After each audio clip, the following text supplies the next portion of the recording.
आप सभी को संध्या श्रीवास्तव का नमस्कार। मित्रों, आज हम आपसे अपने मन की बात करने जा रहे हैं। अपनी भावनाओं में, अपनी संवेदनाओं में बसी बात करने जा रहे हैं। मातृभाषा। हम सबके लिए मातृभाषा का विशेष महत्व है। मातृभाषा मतलब जो भाषा हम अपनी माँ से सीखते हैं। और सच बात तो ये है कि मातृभाषा ही हमारे व्यक्तित्व का निर्माण करती है और इसीलिए मातृभाषा के उत्कर्ष के लिए अब तो हम मातृभाषा दिवस भी मनाते हैं। और जैसा कि हम सब जानते हैं कि हम भारतीय हैं और हिंदी हमारी मातृभाषा है और इसकी समृद्धि पर हमें गर्व भी है। पर एक बात है मित्रों, जो हम जाने अनजाने कर रहे हैं वो ये है कि हमारी जो क्षेत्रीय बोलियां हैं, जो क्षेत्रीय भाषाएं हैं, जैसे बुंदेली, बघेली, मालवी, भोजपुरी, मैथिली वगैरह वगैरह, हम इनके महत्व को थोड़ा नकारते जा रहे हैं। वास्तव में हिंदी जो हमारी मातृभाषा है और हमारी राष्ट्रभाषा है, उसको समृद्ध ये बोलियां और ये क्षेत्रीय भाषाएं ही बनाती हैं। आप देखते ही हैं कि हमारा मध्य युग का पूरा साहित्य जो समृद्ध है वो ब्रज, अवधी और मैथिली के कारण ही है और उसी ने हिंदी भाषा को समृद्ध बनाया है। इसलिए मित्रों, हमें अपनी क्षेत्रीय बोलियों के विकास की ओर भी ध्यान देना चाहिए।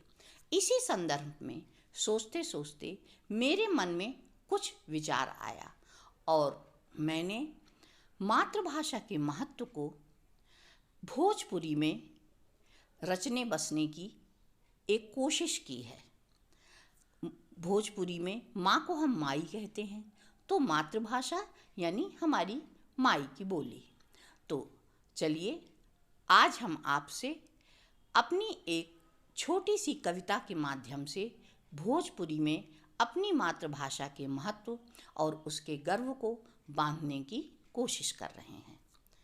हमनी के एक बात अच्छा से जाना तानी, हमनी के एक बात अच्छा से जाना तानी, लइकाई से यही हम बहुत बार बूझ ली, माई के गोदी के बात कुछ और होला, माई के गोदी के बात कुछ और होला, माई के बोली लगाव कुछ और होला, कोख में माई के बोली आभास हम कैनी, कोख में माई के बोली आभास हम कैनी, महतारी के कृपवा से ई धरती पे आईनी, माई के बोली से प्यार दुलार हम समझनी, माई के बोली से बस हम संसार के जननी, ममता के पहिल बोल से भावना जागल, ममता के पहिल बोल से भावना जागल,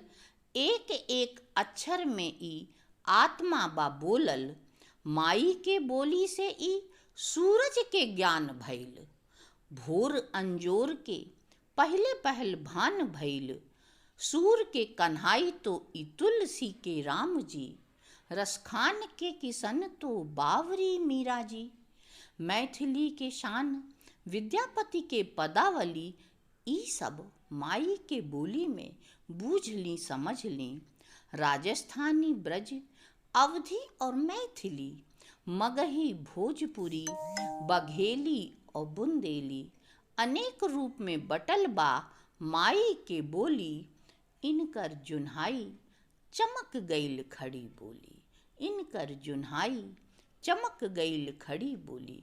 आज के जमाना जो अंग्रेजी के ज्ञान भइल, देखी जे कर नतीजवा बहुतक गड़बड़ा गईल, चमक धमक देख ओकर आत्मा मर गईल, जहाँ तहाँ माई के बोली बस पिछड़ गईल, जहाँ तहाँ माई के बोली बस पिछड़ गईल। इंग्लैंड, अमेरिका, इटली और जापान सब माई के बोली से ई बढ़ल बा आज तक, ऑनलाइन ऑफलाइन चाहे हो डिजिटल, माई के बोली से ई ज्ञान बा भइल सरल, माई के बोली से ई ज्ञान बा भइल सरल। एक बात समझनी के बबुनी और बबुआ, एक बात समझनी के बबुनी और बबुआ, माई के बोली के ठाठ कुछ अलग बा। माई के बोली बा हरियाइल बिरवा, माई के बोली में सुरसती के वास बा। माई के बोली में सुरसती के वास बा। माई के बोली से नाता जो उड़ाइल, माई के बोली से नाता जो उड़ाइल, जिम्मेवारी से अपना ध्यान जो उचटल। माई के बोली के बिरवा मुरझा गईल, माई के बोली के बिरवा मुरझा गईल। ढेर भर समझ लो मनवा बुझा गईल, ढेर भर समझ लो मनवा बुझा गईल। तो मित्रों, हमें अपनी सभी क्षेत्रीय बोलियों का विकास करना है और उसके महत्व को समझना है, तभी हमारी हिंदी भाषा समृद्ध होगी। नमस्कार।